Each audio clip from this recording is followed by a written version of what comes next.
Hello everyone, I'm Dr. Angel Ma from the Education University of Hong Kong. In this video, I'm going to introduce the 4 principles for designing corpus-based learning and teaching activities. After gaining knowledge of these principles, I hope you can design corpus-based learning activities for your students. In general, the design of corpus-based learning and teaching activities can be guided by 4 principles or 4 steps. The first step is to test students' knowledge of the target language item. The purpose is also to arouse the attention on the target language items. The second step is to provide students with hands-on corpus searches to help them look for language patterns. The third step is to encourage inductive discovery by students. In other words, provide them with many language examples and help them summarize language patterns inductively. The fourth step is to engage students in output exercises, where students are encouraged to use accurate language forms, example, collocations, phrases, or expressions. For the first principle, a suggested activity is to test students' knowledge, where the teacher asks students to spot the errors. Such testing can be in both oral and written forms. For example, a wrong sentence, "Jack fell, so I ran over him to help," is orally presented to the students, and they are expected to change it to "Jack fell, so I ran towards him to help." Another example is to use short cloze test to test student knowledge in written form. In this example, students will be tested on the knowledge of prepositions that should be used with the verb run. For the second principle, there should be hands-on corpus searches by students. First, open the Corpus Concordance English section from www.lextutor.com. Then, search for run in the keywords section. Choose starts with.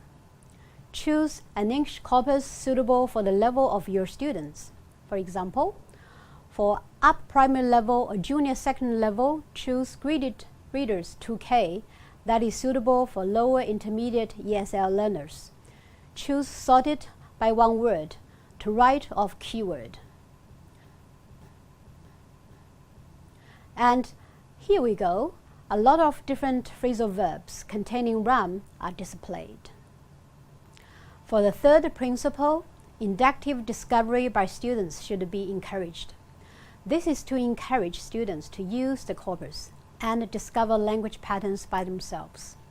For example, when students read through the concordance lines, they are expected to find out the different uses of run, like run out of, meaning completely used up the material, or run away, meaning leaving the venue quickly, etc.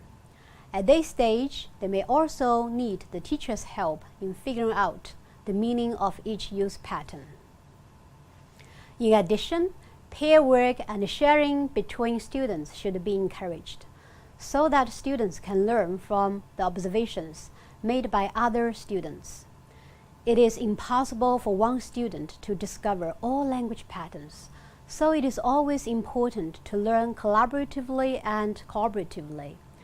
By discussing and sharing with others, they may enhance the learning interests and reduce the boredom and loneliness associated with observing concordance lines.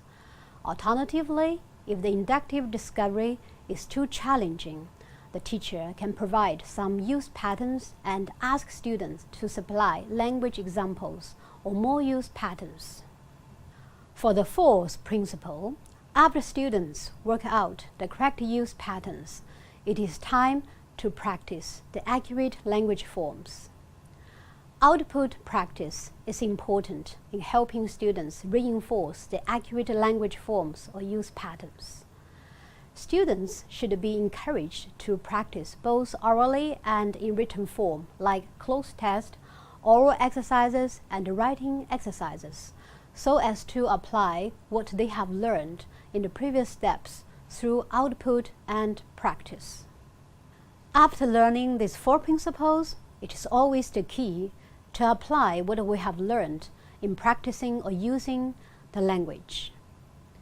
As the saying goes, practice makes perfect, and through the support of corpus data, we can help students learn English language from real-life, authentic language data. Hope you would find our video useful.